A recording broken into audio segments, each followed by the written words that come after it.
All right, we're here with Meagen Johnson, who is the CEO and co-founder of Stumbl.com. How are you? I'm doing great. How are you? I'm good, thank you.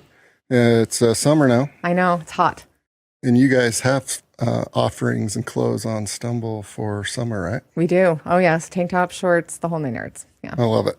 We're going to get into what Stumbl does, but I'm interested a little bit in your background. What led to you co-founding Stumbl? Yeah. So I've been in marketing now, gosh, for a really long time. I started way back before digital. So print and direct mail and all that good stuff. Way back in the day, I actually worked for Comcast launching like high-speed internet, local phone service, all that good stuff we enjoy today.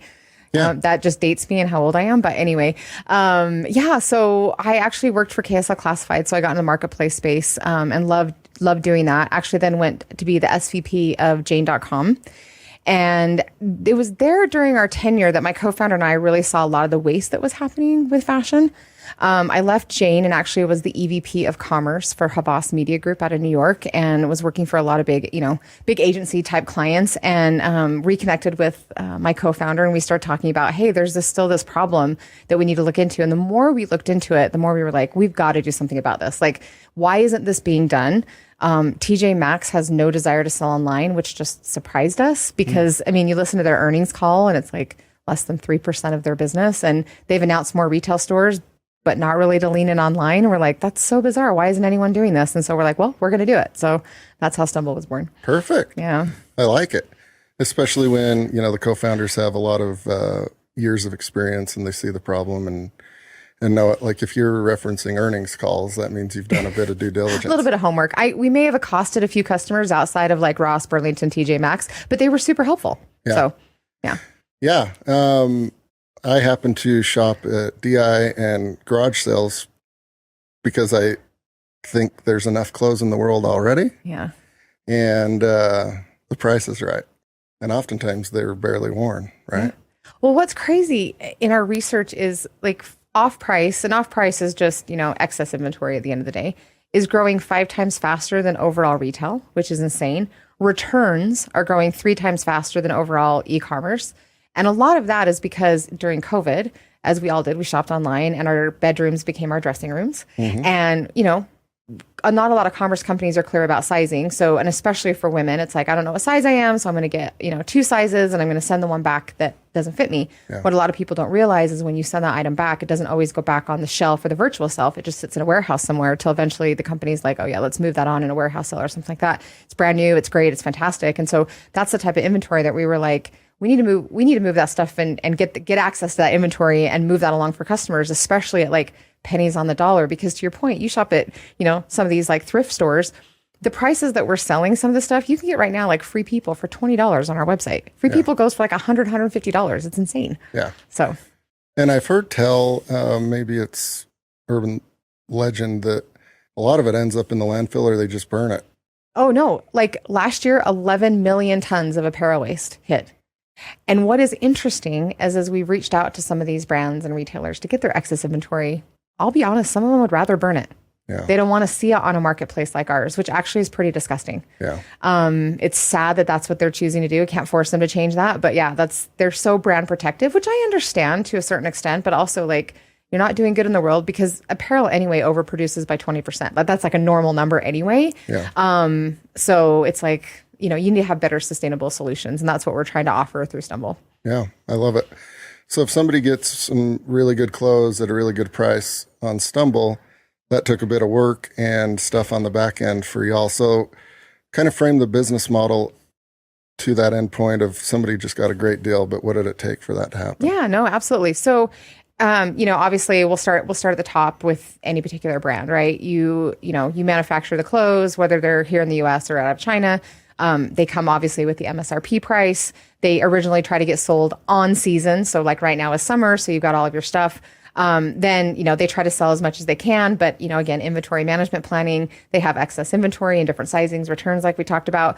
So that kind of moves on down the funnel. And a lot of times their logistics partners will help try to move that. Sometimes they'll try to move it and they'll try to do warehouse sales. And actually you are seeing a lot of brands, which I do love that they are doing, which is, they're having their own warehouse sales. They're buying inventory back. They're trying to like have an outlet, if you will, to try to like get people to do that before it would come to someone like us.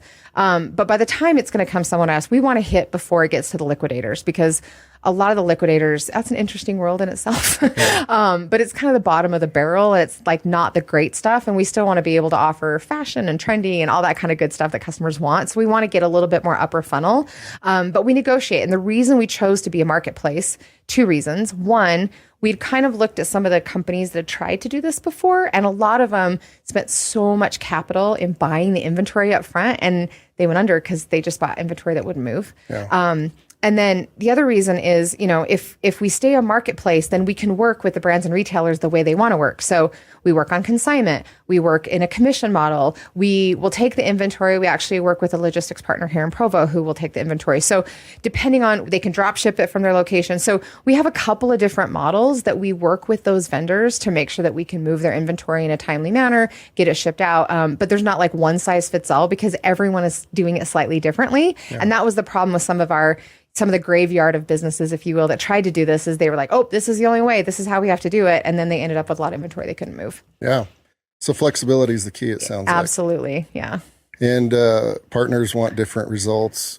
You mentioned drop shipping or consignment, commissions. A lot of stuff to manage. But if you've got the experience, it comes a little bit second nature, I would assume. Yeah. Obviously my experience both in marketing and working in marketplaces, and then my business partner, Mark, actually worked in vacation rentals. So we've been doing marketplaces and kind of that model and getting creative for many years. Yeah. Well, and ultimately you guys, for somebody, it's pretty well established in that I shop at DI and garage sales. I don't shop online a lot, but website's very easy to understand. It's just got what people are and then what they wear. Yeah. And it's not weird knockoff brands that you've never heard of before. It's everyday run of the mill, like great brands. Yeah, it's really great brands. And actually what I love that we're also doing that like these incumbents like TJ Maxx and Ross and Burlington aren't doing is they have, relationships with the brands, and they only take so much and then they try to spread it across the retail stores. We are actually now working with like direct to consumer brands as well. So we have, like Cuts Clothing, if you're familiar with the men's line, like they're looking for excess inventory, the subscription Stitch Fix, they have excess inventory. So because of what we're doing, we're able to expand the breadth of apparel, both in men, women, and kids, that we can take in different places. And we're not contained to like what some of the old incumbents are trying to do in that way, because everyone has an excess inventory problem. And to your exact point, I would rather, have someone know that name brand, because there's already plenty of marketplaces selling tons of crap from overseas. I'm just saying that. These are name brands, stuff people know, and good quality stuff. That's the other thing too, is like, yeah, you're paying $20, but it's a good quality piece that will last you a while. Yeah. And that's kind of the thing. I like when old people lecture me on how it used to be, the good old days. Especially like as they're talking about like my kids have way too many clothes. Yeah. And way more than me. And I have a ton. And it's pretty nice stuff. And, they'll sometimes mention, we're good with like 5 outfits and you took really good care of those. But they need to be really well made for that to occur, right? Yeah. Yeah. And that's the thing that I think is hard. And we work with a lot of like influencers and affiliates, and so many of them on like their TikTok are promoting like dupes on Amazon, dupes of these same brands. Because the original brand price is too expensive for a lot of people. And especially right now in this economy, it's like, oh my gosh, I don't want to pay $100. I'd rather pay $50. Yeah. But what's attractive about us is you can now pay $20 and get the actual name brand instead of the knockoff dupe, which is like a comparable price and a better quality. So that's really been the appeal and why a lot of people have been sharing us fairly quickly. Yeah. Do you guys still carry inventory, or is that a no-no in your...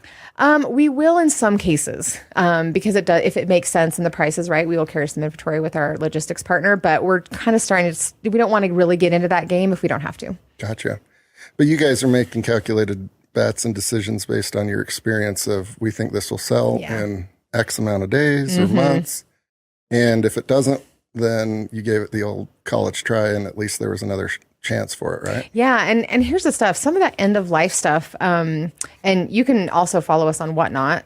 A lot of that stuff that, we've tried to sell online, it just hasn't, for whatever reason. And sometimes it's sizing, right? It's just that I like that, but you didn't have it in my size, because we have a lot of one-offs in sizing.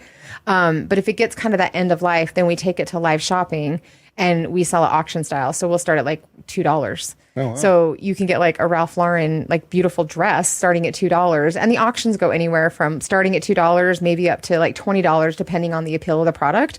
But still, again, selling it for $2, giving it a home, someone who's going to wear it, it's a lot better than having it go to landfill. So, stuff like that helps kind of extend that life of the inventory. And then, of course, if there is stuff left over, and our partners want us to help, then we look for ways to try to sustainability help get rid of that as well, if we can't sell it. Which is great because I do have a tree hugging side to me, and retail and wardrobe. It's again, we've mentioned burning it, we've mentioned landfilling it, returns. Yeah, it's like, oh, that was not perfect.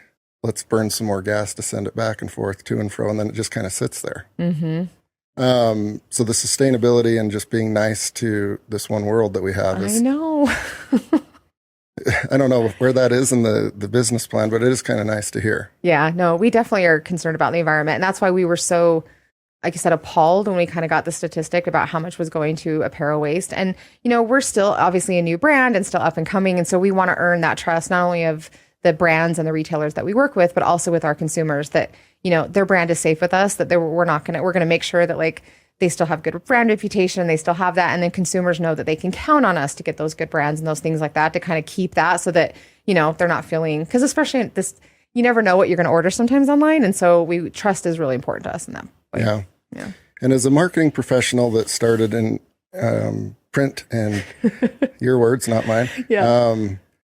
In 2024, do you find it enjoyable with all the different ways you can get in front of eyeballs to market Stumbl, right? Because ultimately you need people to buy stuff. Yeah. I mean, it's way more cluttered than it ever has before. And especially in commerce, it's noisy. It's really, really noisy. But, you just keep kind of grinding at it and trying to cut through the clutter and get creative and, try to get your message across. And I do think, especially in this day of influencers and affiliates and people who are sharing, their loyal audiences are listening. And that's a great way to do it outside of maybe just like traditional paid ad where you're not sure who the company is or what necessarily is going on.